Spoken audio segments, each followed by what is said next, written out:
So this video is the continuation of the previous video. Last video lecture में हमने question number 9 तक solve कर लिए थे. आज हम लोग क्वेश्चन 10, 11 और 12 को सॉल्व कर लेते हैं.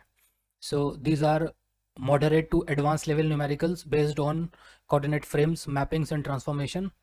सो अगर आप इनको सॉल्व करोगे so it will help you a lot in reinforcing the concepts. So as you can see on the right hand side, this is the diagram of a single axis robot. ये जो red वाला component है, this cuboid is the base and this one is the fixed link. Also the axis marked in red color की axis having x, y and z as the unit axis, and this one is the origin. So ये जो red color की axis है that is fixed to the fixed link or the base. Similarly this blue one is the mobile link. ये अपना mobile link है, इसकी भी अपनी axis हैं. एक कार्टेशियन कोऑर्डिनेट सिस्टम इससे अटैच्ड है, marked by U, V and W axis. और जो हमारा फिक्स्ड फ्रेम है और जो मूविंग फ्रेम है, दोनों इस कॉमन पॉइंट पर आके हिंज करे हुए हैं. ठीक है, so there is a common hinge between the two coordinate frames of the two individual links. So I hope ये आपको डायग्राम क्लियर हो गया होगा. नाउ क्वेश्चन बोलता है, consider the coordinate frames of the single axis robot as shown on the right. So let this frame number 1 is represented by 3 orthogonal set of axes marked by x, y and z, and this one is the fixed frame attached to the hinge of the fixed link. So ये जो red fixed link है, इसके hinge पे हमने ये coordinate frame attach करा है, जिसको हमने red color से denote करा है. x, y और z उसकी 3 mutual perpendicular axes हैं. Similarly frame number 2, so this is the frame number 2 represented by the axis u, v and w. ये हमारे मोबाइल लिंक यानी मूविंग लिंक के फ्रेम पे अटैच किए गए हैं. ऑल्सो फ्रेम नंबर 2 को फ्रेम नंबर 1 के साथ इस पॉइंट पे हिंज करा हुआ है. ठीक है, so now suppose the coordinates of the point P are measured with respect to the mobile frame, that is frame number 2, and is equal to these 3 parameters, that is 0.6, 0.5 and 1.4. So हमारे पास एक कोई point P है, ये है, ठीक, that is present in the mobile frame number 2. So frame number 2 के respect में पॉइंट P के कोऑर्डिनेट्स हमको क्वेश्चन में गिवन है. क्या है वो? 0.6, 0.5 and 1.4. So let me right 0.6, 0.4 and 1.4. ठीक है, 0.6, 0.5 एंड 1.4. सो यहाँ पे 0.5 होगा. ये जो पॉइंट P के कोऑर्डिनेट्स हैं, these are with respect to frame number 2 as per question. Then according to question, determine the coordinates of the same point P but with respect to the fixed reference frame, that is frame number 1, with the body in the position shown above. And as a note यहाँ पर लिखा हुआ use homogeneous coordinates, और ये इस question का answer है. So this is in Cartesian coordinate. If I write 1, so now answer is in homogeneous coordinates. So अगर आपको इसे सॉल्व करना है, so you can solve it. आप वीडियो को पॉज करके इस क्वेश्चन को सॉल्व कर सकते हो. So let us now move to the solution. So जैसा आपने नोट करा है, इस क्वेश्चन में हमको ये डेटा गिवन नहीं है कि कौन सी एक्सिस के अबाउट हमने कितने डिग्री पे रोटेट कराया है. इसका सिंपली ये मतलब है, जो रोटेशन मैट्रिक्स होता है of any frame 2 with respect to frame 1, this is simply not given to us. साथ ही हमको किस एक्सिस के अबाउट कितने डिग्रीज पे रोटेट करा है, ये डेटा भी नहीं गिवन है. सो इस टाइप के क्वेश्चंस में आपको यूजुअली रोबोट के कोई भी 2 फ्रेम्स की कॉन्फ़िगरेशन गिवन होती है, जैसे कि आप इस सिंगल एक्सिस रोबोट में देख सकते हो. So as you can see, the red one is the frame 1, the blue one is the frame 2, और दोनों फ्रेम्स के बीच में जो रिलेटिव एंगल है, जो इनकी कॉन्फ़िगरेशन है, वो आपको गिवन है. ठीक है, सो इस बॉडी कॉन्फ़िगरेशन को देख के we are going to determine the rotation matrix. ठीक है, so first part is going to be the determination of the rotation matrix. So let me write the given data first. So इस question में आपको given है coordinates of the point P with respect to fixed frame. So ये हमको data given है, that is 0.6, 0.5 and 1.4. But क्योंकि question में लिखा है यूज़ होमोजीनियस कोऑर्डिनेट्स, सो हम इस फिजिकल और कार्टेशियन कोऑर्डिनेट को we will convert it to homogeneous coordinates. So fourth parameter is going to be sigma, that is scale factor, और रोबोट काइनेमेटिक्स में हम स्केल फैक्टर 1 यूज़ करते हैं. ठीक है. So this is the configuration और the coordinates of the point P with respect to the moving frame, that is frame number 2. ठीक है, ये हमको गिवन है. What you need to find in this question is you have to determine the coordinates of the same point P but with respect to the fixed frame, that is frame number 1. इसके 4 components होंगे, Px, Py, Pz and scale factor. ठीक है. Obviously x, y and z they are going to be with respect to frame number 1. So in short हमको ये 3 coordinates determine करने हैं. So procedure is very much same. तो जो approach है इसको solve करने की वो एग्जैक्टली सेम है जो हमने प्रीवियस क्वेश्चंस में यूज़ करी थी. That is you just have to pre multiply this vector with the transformation matrix because we are using homogeneous coordinates. That is why हमको यहाँ पे होमोजीनियस ट्रांसफॉर्मेशन मैट्रिक्स से इसे प्री मल्टीप्लाई करना पड़ेगा and the point P will be mapped on to the frame number 1. So इससे आपको P in frame 1 मिल जाएगा. ठीक है. बट इस क्वेश्चन में जो major part of the question है, जो मोस्ट इम्पॉर्टेंट थिंग है, that is to determine the homogeneous transformation matrix. ये आप कैसे निकालोगे? बिकॉज अर्लियर केसेस में जो सिंपल एग्जांपल्स होते थे उसमें हमको गिवन होता था कि about X axis 30 degree rotate हो रहा है और कंसिडर करो about Z axis 90 degree rotate हो रहा है और ट्रांसलेशन हो रहा है along Y axis by 3 units. So इस टाइप का डेटा हमको गिवन होता था.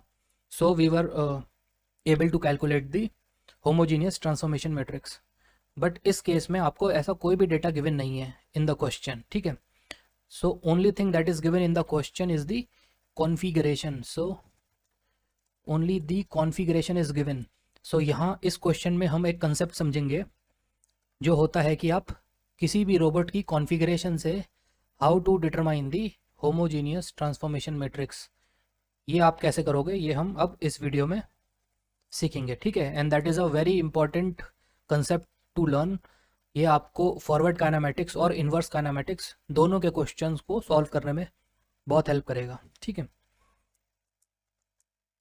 सो let us now write the homogeneous transformation matrix of frame 2 relative to frame 1.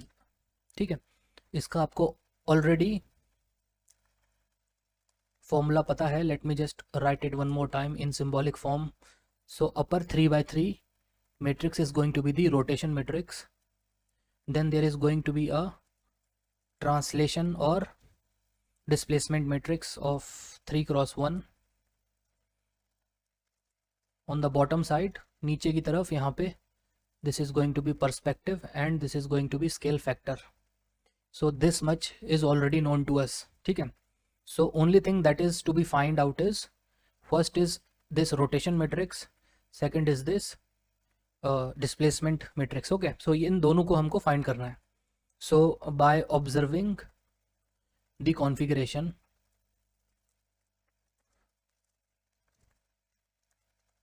so अगर मैं configuration को देखूं, so यहाँ से clearly मेरे को पता है there is no displacement between the origin of frame 2 and the origin of frame 1. That is why I can write it to be 0, 0 and 0. X component 0, Y component 0, Z component is 0. ये कैसे हुआ है? ये ऐसे हुआ है, यहाँ पर आप देख सकते हो फ्रेम नंबर 1 जो कि रेड में है उसका ओरिजिन है ये पॉइंट. सिमिलरली फ्रेम नंबर 2 जो कि ब्लू कलर में है, so this is U axis, this is V axis and this is W axis, इसका भी ओरिजिन सेम पॉइंट पे है. So both the origins are pin jointed और hinged.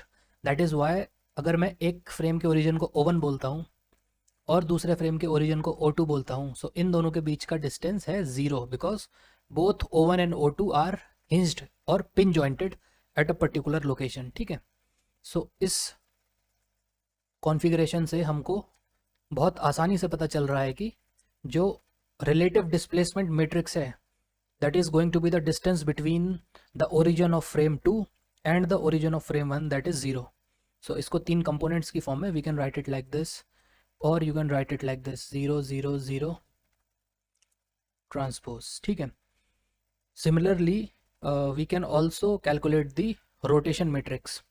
So if I write the rotation of frame 2 relative to frame 1, अब इसको calculate करने के लिए we will use the direction cosine method. So जैसे कि आपने मेरे प्रीवियस वीडियोस देखे होंगे, उसमें मैंने एक वीडियो बनाया था जिसमें लिखा था जिसका टॉपिक था the direction cosine method of representing the orientation. So उसमें मैंने प्रॉपरली डिराइव करके एक फाइनल फॉर्मूले को डिराइव करा था वहाँ पर. सो वो मैं यहाँ पर डायरेक्टली कोट कर देता हूँ बिकॉज यहाँ पर हम उसे दोबारा से डिराइव नहीं करेंगे. ठीक है, so R2 with respect to frame 1 can be written as the dot product of U and X, both are unit axis. ठीक है, so अगर frame number 2 है that is U, V and W, this is frame 2, and suppose अगर frame number 1 है that is X, Y and Z. ठीक है, so X के along unit axis को हम बोलेंगे X cap, Y axis U axis के along unit axis को बोलेंगे U cap. ठीक है, सो जो फर्स्ट कंपोनेंट होगा इस 3x3 मैट्रिक्स का that is going to be the dot product of u cap and x cap. ठीक है, द सेकेंड और first let me write in the column form. ठीक है, सो ये हमारा फर्स्ट एलिमेंट हो गया इस कॉलम का, कॉलम 1 का.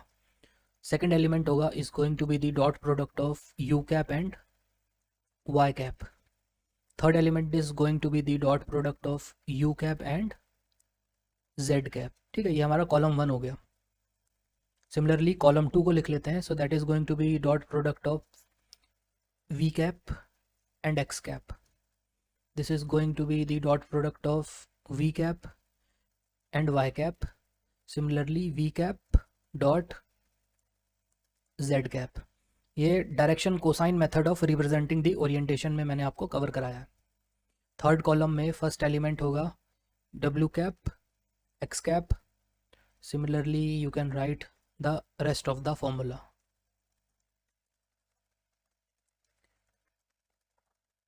So now हमको ये जो 9 elements हैं, so this is a 3x3 matrix, so we need to calculate the 9 elements one by one. So मैं आपको फर्स्ट वाले एलिमेंट को कैलकुलेट करके दिखा देता हूँ. so this element that is u cap dot x cap. ठीक है, सो अगर आप दो यूनिट वेक्टर्स का डॉट प्रोडक्ट लोगे so that is going to be the magnitude of u cap multiplied by the magnitude of x cap multiplied by the, because this is a dot product so you have to take the cosine of angle between the two unit vectors. so let me assume the angle to be theta. ठीक है, so u cap के magnitude का जो value होगी that is 1 because ये unit vector है, unit vector का magnitude 1 होता है. सिमिलरली एक्स कैप के मैग्नीट्यूड की value is 1 and cosine of theta. So अगर आप इसको लिखते हो so that comes out to be cosine theta. So in place of this quantity that is this element I can write cosine of theta. ठीक है, सो मैं यहाँ पे इसको सिंप्लीफाई करके लिख देता हूँ. So I can write it to be cosine of theta where theta is the angle between this vector that is u cap vector. So अगर एक वेक्टर है like this u cap and second vector is like this x cap, so theta is the angle between the two vectors u cap and x cap. ठीक, so ये तो fundamentals हो गए. Similarly I can just replace all of these remaining terms. ये जितनी भी terms हैं इन सब की जगह we can just write cosine of angle between these two vectors. So अगर मैं इस term की बात करूँ so it can be replaced by cosine of angle between v cap and y cap. ठीक है, so in short we can replace all these 9 terms by the cosine of angle between the individual terms. ठीक है, so अब हम इसको इस vector को इस मैट्रिक्स को क्रिएट कर लेते हैं one by one. so let me just add one more sheet. so let us just write this matrix. So R2 with respect to frame 1, it can be written as the angle between the cosine of the angle between these two vectors. ठीक है, तो मैं u cap और x cap के बीच के angle का cosine यहाँ पर लिख देता हूँ. So from the diagram, so this is the u axis, so इसके अलोंग u कैप होगा. ठीक है, and this is the x axis, इसके अलोंग x कैप होगा. So as you can see from diagram, the angle between u cap and x cap is 90 degree. The sense of rotation या sense of measuring the angle does not matter.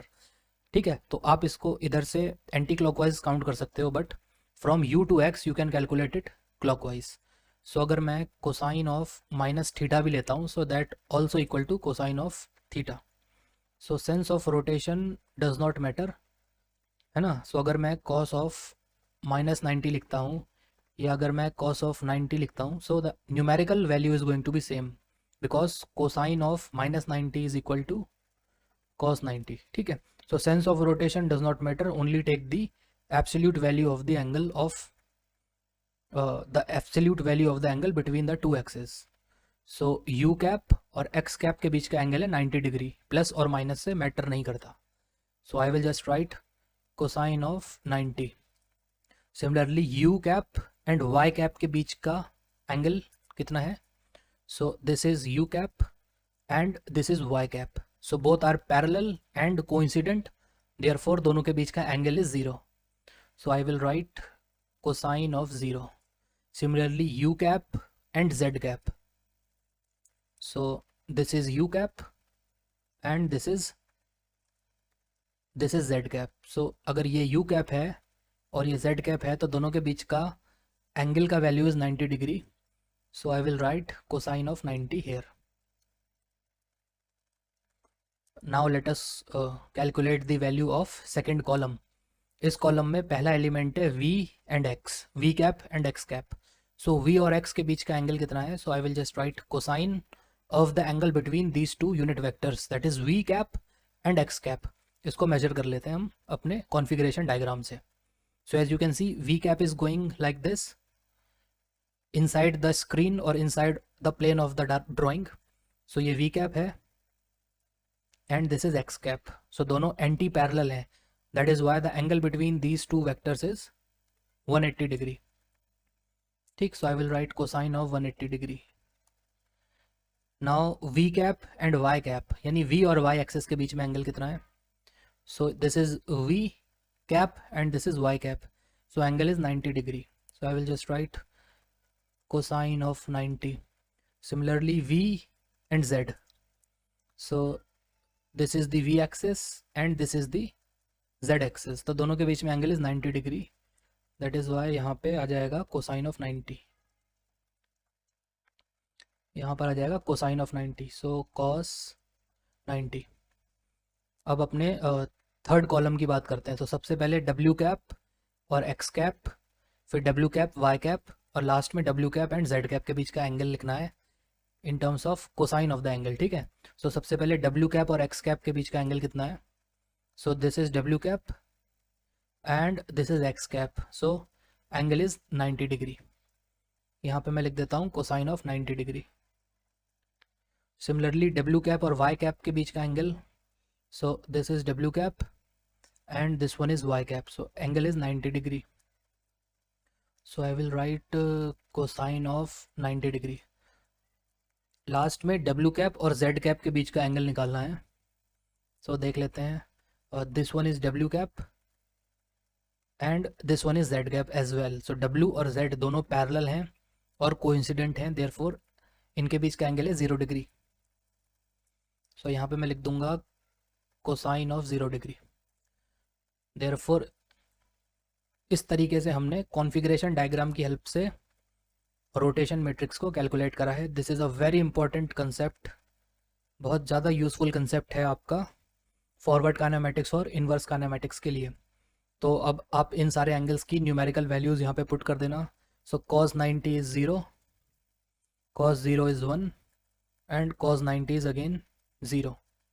cos 180 is -1, cos 90 is 0, cos 90 is 0, cos 90 is 0, this one is also 0 and cos 0 is 1, ठीक है। So ये हमारा rotation matrix आ गया। Displacement matrix तो आपको already पता है, d2 विद रिस्पेक्ट टू 1, ये हमने लास्ट पेज पे कैलकुलेट करा था। बिकॉज दोनों फ्रेम्स का ओरिजिन इज हिंज्ड और pin jointed at a point, दोनों के बीच में डिस्प्लेसमेंट नहीं है, दैट इज़ वाई ये 0 0 0 था, ठीक है। ये हम ऑलरेडी कैलकुलेट कर चुके हैं, ये हमने अब कैलकुलेट कर लिया। So now we are in a position to construct our homogeneous transformation matrix from frame 2 to frame 1, that is going to be a 4x4 matrix. So इसका ऊपर का 3x3 matrix is the rotation part. So मैं यहाँ पे लिख देता हूँ 0 -1 0 1 0 0 0 0 1, ये तो हो गया रोटेशन का पार्ट, ठीक है।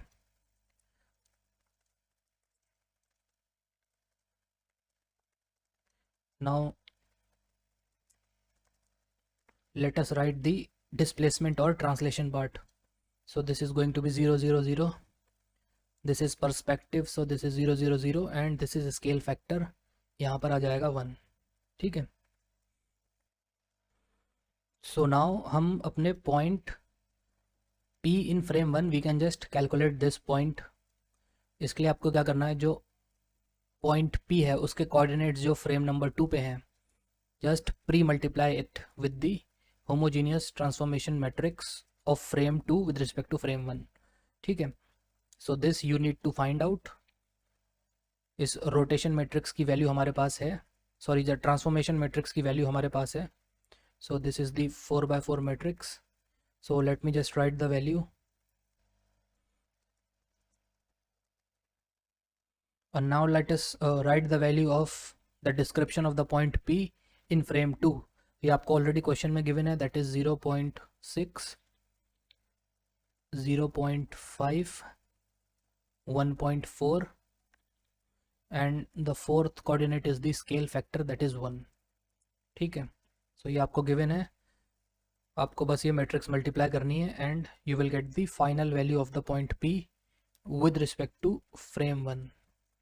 So this is going to be a 4x1 matrix. So इसकी वैल्यू मैंने कैलकुलेट करी हुई है, सो जस्ट मैं यहाँ पे वैल्यू लिख देता हूँ। So x component is going to be -0.5, y component is 0.6, z component is 1.4 and the last one is the scale factor that is 1. So this is the answer in homogeneous coordinates.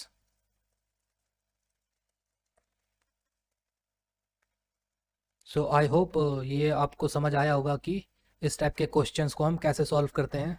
सो इस type के questions में आपको usually robot के body की configuration given होती है, हमको physical rotations नहीं गिवन होती। कितने एक्सेस के अबाउट कितना डिग्री रोटेट हो रहा है वो डेटा आपको नहीं गिवन होता है, बट आपको ज्योमेट्रिकली ये बताया गया होता है कि जो रोबोट की एक्सेस हैं उनकी कॉन्फ़िगरेशन क्या है, ठीक है। So most of the practical cases में हमारे पास रोबोट की फिजिकल कंस्ट्रक्शन हमको ऑलरेडी पता होती है। जो रोबोटिक्स में डिज़ाइन इंजीनियर्स होते हैं उन्होंने फिजिकली रोबोट को डिज़ाइन करा हुआ होता है, ठीक है। सो जो उसकी कॉन्फ़िगरेशन है दैट इज़ लॉग्ड, वो आपको अच्छे से पता है। So by just visualizing the configuration of the robot you will be able to derive the transformation matrix, ठीक है। सो उस टाइप के प्रैक्टिकल सिनेरियो में ये क्वेश्चंस से जो आपको नॉलेज मिली है ये बहुत ज़्यादा यूज़फुल होगी, ठीक है। सो इसी टाइप का एक और क्वेश्चन है हमारे पास, उसको भी हम अभी सॉल्व कर लेते हैं। So let us now move to question number 11। So this is going to be the last question from this topic. ये है हमारा question number 11। So in this question let us first read the statement. So consider the figure on the right hand side showing fixed frame 1 having axes x y and z and the moving frame 2 having axes u v and w, ठीक है। तो ये जो right side पे figure है इसमें जो red वाला कोऑर्डिनेट सिस्टम है that is frame number 1 having axes x y and z, all the three are mutually orthogonal, ठीक है। Similarly there is a moving frame or body frame that is given by frame number 2 and the axes are u v and w, ठीक है। and u v and w also follow the mutually orthogonal set of three axes. let frame 2 is rotated by pi over 3 radians about the x axis of the fixed frame 1. जो हमारा fixed frame 1 है red वाला, इसकी x axis के about आपने क्या करा है, you have rotated the frame number 2 by angle phi equals to 60 degree और पाई ओवर 3 रेडियंस. ठीक है. Now let the point p is equal to 203 in the mobile frame. That is the value of p is given in mobile frame. Mobile frame का मतलब है frame number 2. This is given to you. ठीक है. Then in the first part find the coordinates of the point p in the fixed frame. यानी कि p की value mobile frame में आपको गिवन है. यहाँ पर आपसे पूछ रहा है what is the value of the coordinates of the point p in the fixed frame. So ये आपसे पूछा जा रहा है p इन फ्रेम 1. ठीक है. क्वेश्चन के सेकंड पार्ट में let q be another point. So पहले हमने पॉइंट p को एज्यूम करा था. नाउ इस क्वेश्चन में आपको एक और पॉइंट दिया है q. ठीक है. whose coordinates with respect to the fixed frame 1 is 3, 4 and 0. Therefore q के coordinates with respect to fixed frame is given. ठीक है. and this is the value, ये आपको given है. then find the coordinates of the point q with respect to the mobile frame. so q के coordinates with respect to mobile frame number 2, this you have to find out. सो ये कैसे होगा, ये inverse से होगा. ठीक है. So this is a moderate level question. Also note that in this question only one angle is given. So आपको जो दो फ्रेम्स हैं, फ्रेम 1 एंड फ्रेम 2, दोनों की कॉन्फ़िगरेशन से you have to calculate the rotation matrix. ठीक है. So इसका हम सॉल्यूशन कर लेते हैं. So for the first part के लिए let me write the given data. So the given data is you are given the coordinates of the point p with respect to the mobile frame, that is frame number 2. so ये data हमको given है question में. also question में लिखा है use homogeneous coordinates, that is why मैं जो भी डेटा लिखूंगा उसको homogeneous coordinates में लिखूंगा. ठीक है. so क्वेश्चन में 2, 0 and 3 given है, but because we are using homogeneous coordinates, so I have to add the scale factor. ठीक है. so this one is the scale factor. सो हमको फाइंड करना है क्वेश्चन नंबर 11 के पार्ट 1 में. We have to find the coordinates of the point p with respect to the fixed frame. So this data is asked. So px in frame 1, py in frame 1, pz in frame 1 and this is going to be 1. ये हमारा scale factor है. So this you need to find. ठीक है. So आप इसको कैसे find करोगे? So the only approach that you should use is, let me write the approach. बहुत सिंपल है बिकॉज हमने एक ही टॉपिक डिस्कस करा है, that is the topic of homogeneous transformation. So हम वही अप्रोच को यूज़ करेंगे. ऑल्सो एक ज्योमेट्रिकल अप्रोच भी आप यूज़ कर सकते हो, but that will require a lot of time और you will have to use geometrical equipments. So it is better to use this vector approach. So ये मैंने आपको ऑलरेडी बहुत बार कराया हुआ है. So if the coordinates of the point in frame number 2 is given, then just pre-multiply this vector with the transformation matrix of frame number 2 relative to frame 1. so आप जब इस मैपिंग से इस वेक्टर को प्री मल्टीप्लाई कराओगे, then you will get the coordinates of the point in frame number 1. okay, so this is the approach. अब आपको क्या करना है, this is known to us, this we need to find. so only thing that we need to calculate is this transformation matrix.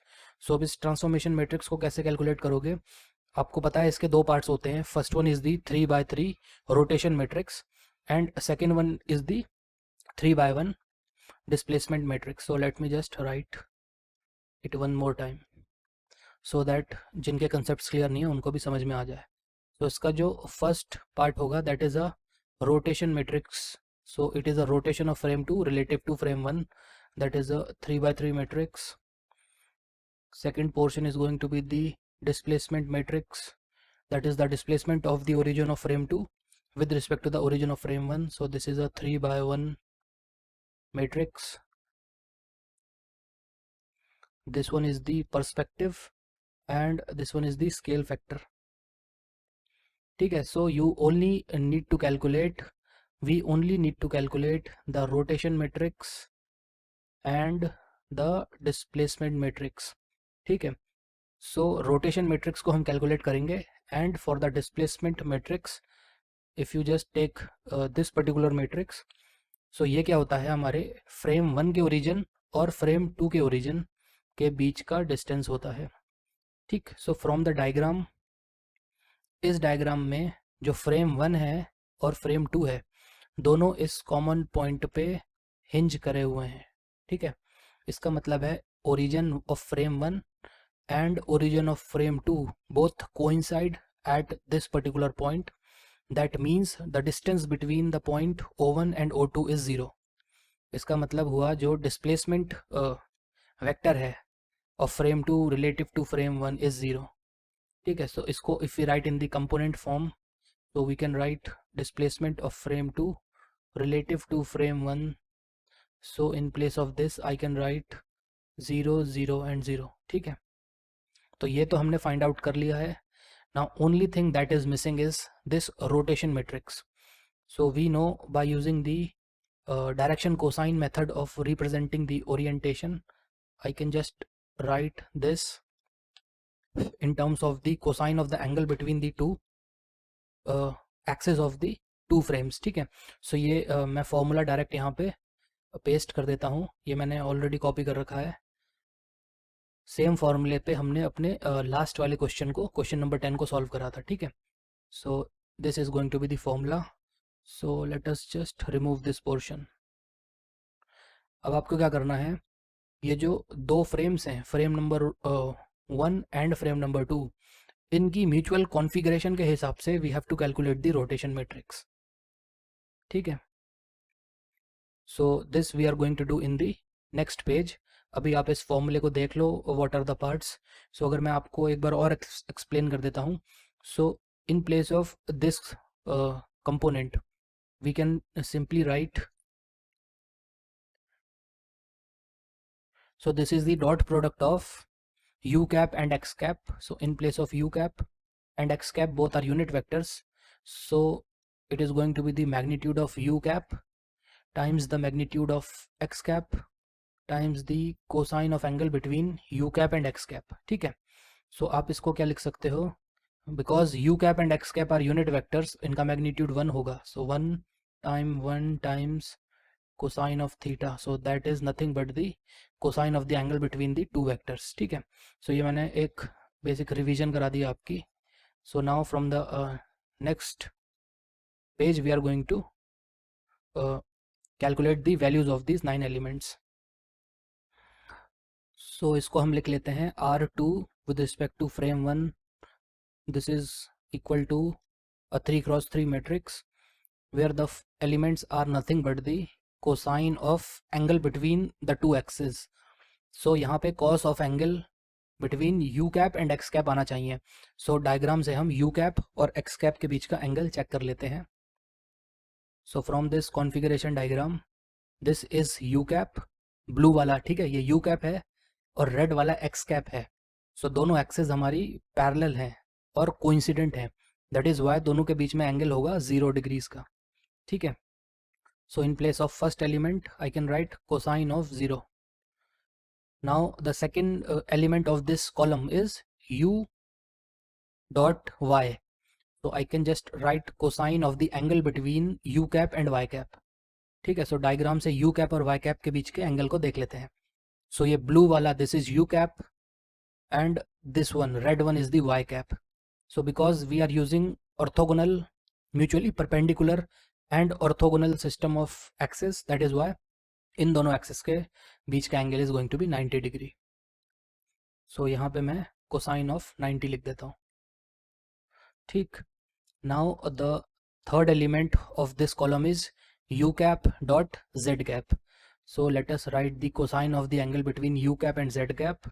इस angle को हम diagram से पता कर लेंगे। सो ये अपना u cap है ब्लू वाला, और ये अपना रेड वाला z cap है। ठीक है, तो दोनों के बीच का एंगल इज 90 डिग्री। तो यहाँ पे मैंने लिख दिया cosine of 90 degree. Similarly column number 2 में first element is v cap dot x cap। So I will write cosine of the angle between v cap and x cap। सो ये अपनी x cap हो गई रेड वाली, and this one is the v cap। ठीक है, सो इन दोनों के बीच का एंगल क्या होगा? So this is going to be 90 degree. Okay, अगर आप इसको 3D में विजुलाइज करो, so all these 4 axes, this axes, this axes, this axes and this axes, all ये जो चारों एक्सेस हैं ये अपने प्लेन ऑफ द पेपर पे हैं, but these two axes, that is u and x, they are coming out of the plane of the paper in a perpendicular direction, ठीक है? therefore u cap, therefore this v cap and x cap, इन दोनों के बीच का angle is equal to 90 degree. इसको आप थोड़ा 3D में एनालाइज करने की कोशिश करना, ठीक है? तो यहाँ पर मैं लिख दूंगा cosine of 90 degree. Now second element of column number 2 is v cap dot y cap। So v और y के बीच के एंगल को हमें यहाँ पे लिख देना है। सो ये है v एंड ये है y, दोनों के बीच का एंगल है 60 डिग्री, या फिर पाई ओवर 3 भी लिख सकते हैं इसको हम, ठीक है? So let me write cosine of pi over 3, that is 60 degree, and this is going to be cosine of the angle between v and z। So ये अपना v हो गया and this is z। So अगर ये वाला angle 60 है, so ये वाला एंगल हो जाएगा 30 डिग्री, ठीक है? So I will write cosine of angle that is equal to 30 degree, so cos 30 degree, so we will write pi over 6। so now third column का जो फर्स्ट एलिमेंट है that is w and x, so w dot x, so I will write cosine of the angle between w cap and x cap। so ये हम diagram से देख लेते हैं। so this is x cap and this one is w cap, so दोनों के बीच का angle is going to be 90 degree, so I will write it to be 90 degree। now हम इस पैरामीटर की वैल्यू लिखेंगे, so that is going to be cosine of angle between w and y। So let us just check the value. So this is w and this one is y, so angle is, this angle is 90 degree plus this angle, so this angle is also going to be equal to 60 degree, so 90 plus 60, that is equal to 150 degrees। so यहाँ पे मैंने लिख दिया cosine of 150 degree. Now जो last element है that is the cosine of the angle between w and z axis. So अगर मैं check करूँ, this one is w axis and this one is z axis, दोनों के बीच का angle है 60 डिग्री। सो यहाँ पे मैं कोसाइन ऑफ 60 लिख देता हूँ। So cosine of 60 that is pi over 3, ठीक? अब आपको क्या करना है, इन सारे के सारे कॉस एंगल्स की वैल्यू लिख लेनी है। So let us just write it. So R2 with respect to frame 1 that is equal to, so अब हम इसकी वैल्यू लिख लेंगे। so cos 0 is equal to 1, cos 90 is 0, cos 90 is 0, cos 90 is 0, cos pi over 3 that is cos 60 degree, cos 60 is 0.5, cos pi over 6 that is cos of 30 degree, so that is equal to 0.866। ये है cos 90, cos 90 की जगह पे 0, यह है cos 150 that is minus 0.866, और last वाला है cos pi over 3 that is equal to 0.5। सो ये हो गया अपना cos 60, ठीक है? that is equal to 0.5। so this is how we have calculated the value of the rotation matrix। also मैंने आपको पहले ही बता दिया था, जो दोनों फ्रेम्स के बीच का डिस्प्लेसमेंट है that is 0, 0 and 0, because both the origins are pin jointed or hinged at one particular location। so now we can just calculate the value of homogeneous transformation matrix of frame number 2 with respect to frame number 1, ठीक है? जो उसका first component, first 3/3 portion होगा, that will represent the rotation। so let me just write it। so this one is the rotation part, displacement part इसका 0, 0 and 0,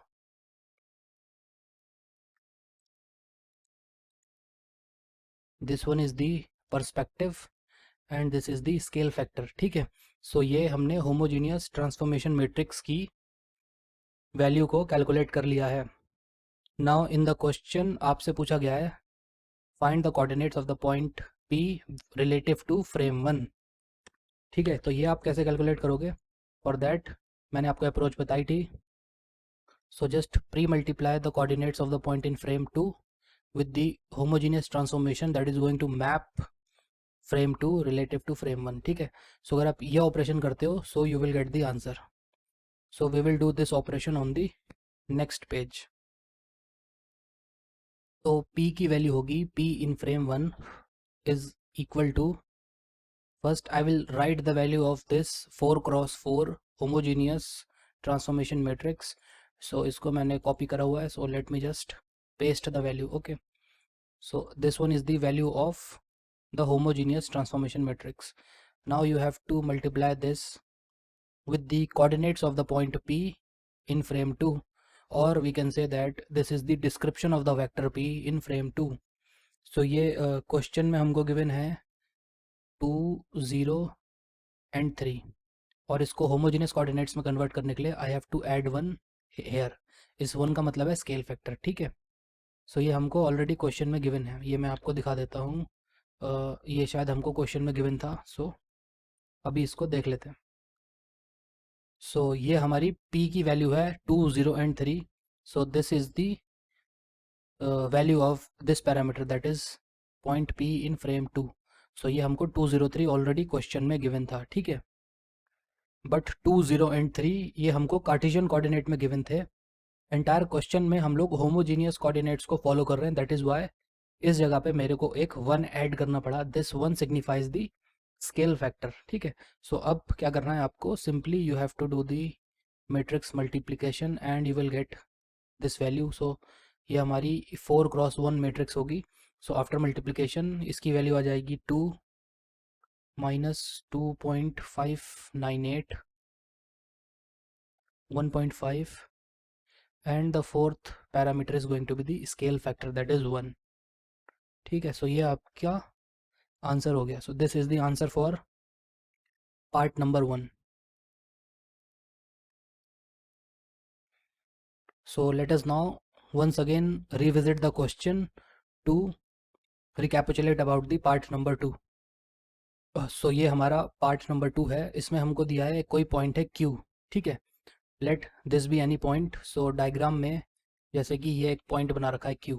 so this is the point Q whose coordinates with respect to the fixed frame 1 are 3, 4 and 0। ठीक है, सो इस point Q का coordinates with respect to frame number 1 is 3, 4 and 0। then you have to find the coordinates of the same point Q with respect to the mobile frame, that is you have to calculate this value that is Q in frame 2। ये आपसे पूछा जा रहा है। ठीक है, सो इसमें आपको क्या करना पड़ेगा, होमोजीनियस ट्रांसफॉर्मेशन मैट्रिक्स का इन्वर्स करना पड़ेगा। So let us now move to the solution of part number 2। So let me write the given data. So given हमको है कोई भी एक पॉइंट है Q जिसका description with respect to the frame number 1, ये आपको गिवन है क्वेश्चन में 3, 4, 0 and because we are using homogeneous coordinate so I will write scale factor that is equal to 1। ठीक है, सो ये डेटा हमको गिवन है। We have to find, so we need to find the description of the same point Q relative to the mobile frame। so ये हमको find करना है। so this is going to be QX in frame 2। इसके 3 component होंगे, so मैं उनको generally in parameter से denote कर देता हूँ। so this is the Y component of Q relative to frame 2 and this is the Z component of Q relative to frame 2। this you have to find of course in homogeneous coordinates। ठीक है, so this you need to find। so how to do it? Approach is going to be simple। so approach is going to be very simple। first you write whatever is known to you। so the description of the point in frame 1 is known to me। ठीक है, ये मेरे को पता है। मेरे से क्या पूछा जा रहा है, the description of the same point relative to the mobile frame। so मेरे से this is being asked to me। now you have to pre-multiply it with some transformation that is going to map this point in frame one to the same point in frame two. So इसके लिए आपको multiply करना होगा transformation of frame one relative to frame two. ठीक है, so you need to multiply this thing with transformation of frame 1 with respect to frame 2, but this transformation, that is a 4 by 4 matrix, is unknown. ये मेरे को नहीं पता, but what I actually know is the transformation of frame 2 with respect to frame 1. ये मैंने last यानी कि part number 1 में I have already find it out, so I will write known. So this one is known to me. I have to calculate T1 with respect to 2. सो अभी तक हमने 10-11 question solve कर लिए हैं। Now आपको पता है, अगर मेरे को T1 with respect to frame 2 चाहिए, इसको निकालने के लिए अगर मेरे पे ऑलरेडी एग्जिस्टिंग ट्रांसफॉर्मेशन है of frame 2 with respect to frame 1, so मेरे को सिंपली इसका इन्वर्स चाहिए। ठीक है, so if I take the inverse of this already existing homogeneous transformation that is going to map frame 2 to frame 1, अगर मैं इस ट्रांसफॉर्मेशन का इन्वर्स निकाल लूँ, so technically I will get the transformation of frame 1 relative to frame 2, that is T1 relative to frame 2। तो इसको निकालने का एक ही अप्रोच है, that is to find the inverse of this, and the inverse of this ये मैंने आपको already 2-3 question में इन्वर्स निकालना बता दिया है। So let me just write the formula. So the inverse of T2 relative to 1 is going to be rotation of frame 2 relative to 1। First matrix का transpose कर लेना है। ठीक है, यहाँ पे डिस्प्लेसमेंट वेक्टर होता है, उसकी जगह पर you have to take the negative and take the transpose of the original rotation matrix multiplied with the original displacement matrix. ठीक है, ये मैं आपको ऑलरेडी कई बार सॉल्व करा चुका हूँ। This is going to be the perspective and this is going to be the scale factor. So now हम क्या करते हैं, इसको कैलकुलेट कर लेते हैं। ठीक है, so R2 relative to frame 1, this is already known to us, ये हमने पार्ट 1 में कैलकुलेट करा है। ठीक है, सो अगर मैं कलर चेंज कर लेता हूँ, so this 3x3 matrix, this is nothing but rotation of frame 2 relative to 1। ठीक है, and this is the displacement of frame 2 relative to 1। ठीक है,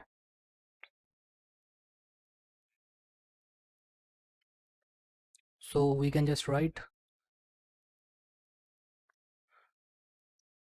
T1 with respect to 2 is equal to,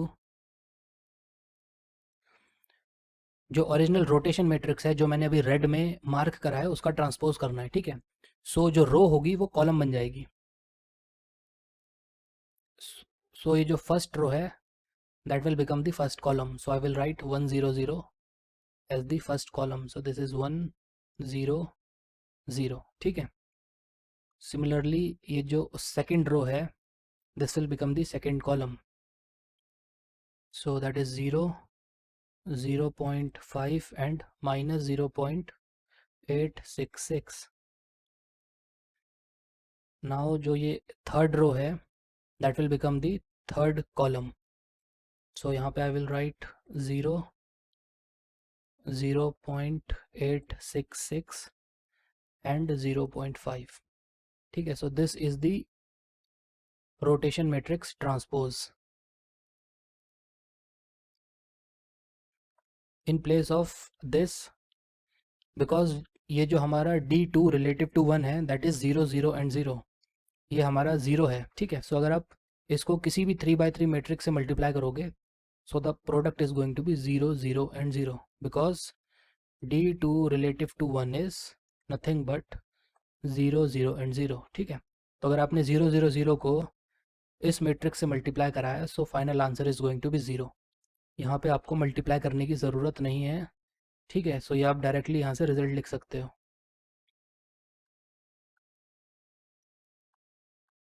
now this one is the perspective and this one is the scale factor. So यहाँ से हमने T1 with respect to frame 2 की value को calculate कर लिया है. Now we will just put the value over here, और Q in frame 1 की वैल्यू भी हमको क्वेश्चन में गिवन है. इन दोनों को मल्टीप्लाई करके we will get the coordinates of the point Q relative to frame 2. So let us now do this operation. So writing the equation, that is Q in frame 1, if we just multiply this with the transformation of frame 1 relative to frame 2, then you will get the same point Q in frame 2. ठीक है, so I can write Q in frame 2 is equal to, I have to just put the value of this matrix. ठीक है, so मैं ये value यहाँ पे लिख देता हूँ. So इसका जो वैल्यू है that is 1 0 0 0 0.5 minus 0.866 0 0.866 0.5. So this is the rotation part. Displacement part is 0, perspective is 0, and scale factor is 1. Now just multiply this with the coordinates of the point Q in frame number 1. This is already given in question, that is 3 4 0, and इसको homogeneous coordinates में convert करने के लिए I have to write the scale factor of 1. ठीक है, so now just do the matrix multiplication. You will get the value of the description of the point Q relative to frame number 2. So इसको जब आप matrix multiply करोगे, you will get 3 2 minus 3.464, and of course the fourth parameter is the scale factor, that is equal to 1 in this case. ठीक है, so ये हमारे part number 2 का answer है. So with this numerical done, let us formally conclude unit number 2 of this course. So आज हमने coordinate frames, mappings and transforms के unit को ख़त्म कर लिया है. In this we have also solved 10 or 11 numericals. So from next video we are going to start a new unit. So the unit is going to be unit 3, that is going to be foundation for the forward kinematics. Foundation of forward kinematics. ठीक है, so यहाँ पे हम Denavit, Hartenberg and other related topics of forward kinematics को discuss करेंगे. और जैसे हमने इस यूनिट में लास्ट में 8-10 न्यूमेरिकल सॉल्व करे हैं, so we will also solve certain numericals at the very last of the unit. So I hope you have understood. If you are having any doubts, या कुछ आपको समझ नहीं आ रहा है, या लैंग्वेज का कोई इशू हो रहा है, या फिर क्वालिटी ऑफ वीडियोस में कोई आपको फीडबैक देनी है, so you can just write it down in the comment section, or you can go to the about section of my YouTube video channel, and in the about section there is one email ID. आप उस email ID पे contact करके मेरे को अपनी जो feedback है वो send कर सकते हो. So with this I formally conclude the lecture. Thank you very much for watching this video.